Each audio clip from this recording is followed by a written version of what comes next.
All right. Hey, what's up, everybody? Welcome back to Talk. On this episode, we're finally talking Rangers with the one and only Angie. Angie, what's up, baby? What's up, Charlie? How's it going? It took us 6 games to get here. Well, 6 games to get here. All freaking dubs. Walked over the Caps. And now here we are. Double OT winner last night. How was it being in the building? That place was one of the best games, and besides Game 7 against the Penguins, it was like one of the best games in the last 10 years. The crowd, for some reason, was just on another level. It was actually sick. When Trocheck scored, I thought the building was gonna fucking break down.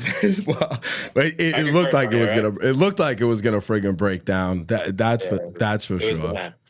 This team though, they're using that slogan. This team and boy, oh boy, is that freaking true, man? Is that true? Yeah.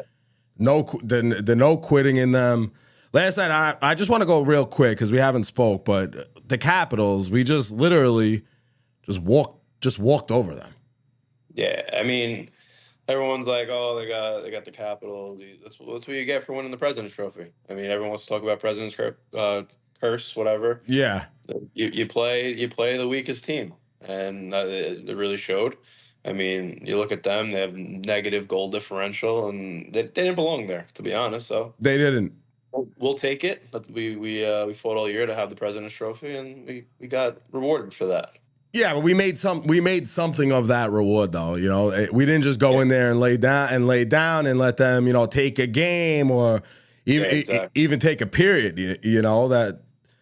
So you look at the last 2 years where they were up 2-0 in series, and then that third game they just didn't step on the throat, So like, I think now that they have this lead 2-0 and then going back to last series and being able to take advantage of that game 3, hopefully they could do that again. Yeah, so that was definitely amazing, just walking over the Caps. I thought I was getting nervous there with the break. It was a serious break. That was the longest break they've had all year, right? So. Yeah, so previous years, they've always looked like shit after a break. But for whatever reason this year, I think they came out of the All-Star break this year, and I don't even remember what the number was, but they rattled off like 8 or 9 in a row, something like that. Mm-hmm. Even like they had a couple times where they had like a week off this year, and they just came back. I mean, it's got to be, you got to credit Laviolette. You have to. Got him ready. You have to. I'm hearing the practices are intense. He creates that environment. Yeah, well, he's been there before, right? He's done this. He's done these games. He's been in Game 7s. He's been in Stanley Cups. The guy has done it all, and I definitely tip my hat to him because he has everybody ready to play, and it shows. A 2-period overtime game last night, and you just see that it got to a point that I was like, are they going to try to score? Because it was playing up against the boards, we're skating around. I'm like, are they gonna when are we gonna go for it?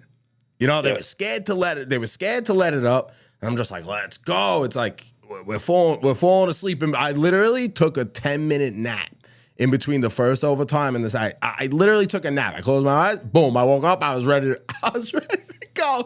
It was crazy. Carolina is that type of team. They'll try to make you fall asleep and then catch you, Yeah. They just keep coming. They just keep coming, too. Listen, man, in my eyes, we got outworked. We got outplayed. We won the game, but it wasn't pretty. No, there was a few points of that game. I think in the second we had a little bit of a pushback, but the few points in that game where Carolina was just all over us. And that's, they're going to come back with a push. They're a good team, too. And then by no means is anything over. But they were all over us, and they looked faster, which they are. We kind of looked a little winded going into OT and everything. But you got to credit our special teams. They killed the 2 penalties in overtime, and then we win our power play. Yeah. As soon as that penalty was called, I was like, this has to be it. We have to freaking get one here. I think I jumped up when the ref put his arm up, like we scored. Yeah, that was like a goal to me. Well, it was the first moment in like the last 2 periods where you felt like, okay, maybe we can pull this out. Yeah, definitely. Igor is a fucking robot. A robot. He's locked in. He's a man on a mission right now. He is. And when what's his name took him out, my heart stopped. My heart stopped, and he went flying in the air. Yeah. I mean, definitely, I think he sold it a little bit, but still, the guy clipped his foot, you know. Oh, you think it was a little bit of a flop? You think it was a little DiVincenzo acting right there? Or? I think it's definitely a penalty either way because he does clip his skates, but I don't know, maybe the dramatics of it wearing he does that sometimes, but I just love the fire that he has. He gets back up and he's skating right after the guy. He's just, oh yeah, love it, you know, he was locked in. He's making these crazy saves all night long. Yeah, I don't know what 54 saves. That's unbelievable. You don't win that game without him. And his stick presence is just ridiculous, bro. Yeah. We went through Lundqvist, who did not know how to use his stick. Like, he was making plays with that stick. One of the passes that were coming through, that was a one-timer for sure. He blocks it with his stick. He knows what he's doing. He always keeps everybody together. And when Trocheck's goal went in, did you not see that release of everything in his body? Just like a weight off his shoulders. And I was talking yesterday. He's not going to get an assist on it, but he got that. They cleared the puck and he got it back up the ice real quick. You know, so you catch Carolina, you know, whatever flustered, changing, and then they were able to, you know, get the shot on goal and then just throw pucks at net and good things happen. It was just nuts. We have to, you know, I when I was talking to my father-in-law, I was at game 2, I was like, you know, it's hard for me to, I don't want to say this, but I'm going to say it. It was a must-win game in my eyes. Yeah, I mean. You can't say that, but. Yeah, I mean, it's technically not a must-win, but, you know, you took game 1, which I think, for the most part, they were the better team. At the end, they got a little scary there, but they took that one pretty good. And then you knew Carolina was going to push back. I actually said before the game yesterday I was going overtime. I had 3-2, wound up being 4-3. Wow. But yeah, it's good to see this team. Like I said, in the last couple of years, they didn't have that cutthroat mentality. It's good to see them, you know, taking advantage, especially in games where maybe they shouldn't actually win. You know, they find a way to pull it out, and that's what good teams do. That is a true statement. That is a true statement. I did want to take Trouba and throw him in the middle of Broadway. Oh, that was one of the worst games I ever seen by a hockey player. I'm not a hacky. I'm not a pizza right in the middle to that guy, bro. Bad pinches. He played almost a half hour too. I know. I know my father was yelling at me at this too, but I was like, maybe just throw Rempe in here for just a minute. Give me a shift. Give me a shift to the kid at this point. What does he do? Give up a penalty? Just have him lay across the floor. What does he do? Give up a penalty? Because Trouba just kept giving up penalty after penalty after missed passes, and then the passes to Zibanejad. All right, once again, I thought the game was wrapped up in that moment. Yeah. I thought it was wrapped up, but then if you look at the replay. It was a pass. It was a little too late. It was just a little. It was just a little too friggin' late. Yeah, it was like I said. Trouba's got to clean it up. Him and Gus both had a pretty bad night, and that's not great. Because I mean, I don't know. You can't really turn anywhere else. I like Zach Jones, but I don't see them. They're obviously not going to bench the captain, but. Maybe just say he's. I don't know how many more times he's going to hurt you. I don't know how many times he's going to let him hurt you. Single-handedly, almost. I mean. Carolina played great, but they could have lost that game because of the penalties they took and the turnovers and whatever. Oh, man. I know. We have to wipe that. He has to wipe that game from his own brain, too. Yeah. And then he's diving around like a kamikaze. Bro, if he connects on that hit, he's probably, ejected from the game? Yeah, he's probably suspended at least a game or two. Right. He's a little too much of a loose cannon. I love the physicality, but he'll go out of his way to make a hit, and then he's leaving. It happened yesterday. He had like a bad pinch trying to make a hit, and the other team gets a 2-on-1 because of it, because he's doing a bad pinch. You know, you got to be aware of the situation too. You know, it's not just about going around hitting people. Yeah. So the one thing that happened last night, that being home on the couch was literally the worst thing in the world. I don't know exactly how much time was left, but I know it was late. It was late in the third. All of a sudden, ESPN makes one of the most historic. I will never probably forget that mistake for the rest of my life, and cuts to the Dallas Stars game against the Avalanche, and we're sitting there. I'm screaming at my dog. I could have swore my dog sat on the remote or something. You know what I mean? I'm like, champ. I'm fucking yelling at my freaking dog. I'm looking at the screen. I'm putting my hands on my head. I was already having some connection problem. I don't know if the wind was freaking, but my thing was freezing in and out. I was having troubles with it, bro. When I tell you, I lost my mind. And then boom, it clicked back. Maybe 15 seconds. It felt like 6 minutes. Yeah. I saw a meme this morning. It was pretty funny. It was like, if you or a loved one suffered a heart attack from ESPN switching the channel last night, you may be entitled to compensation. Oh, my God.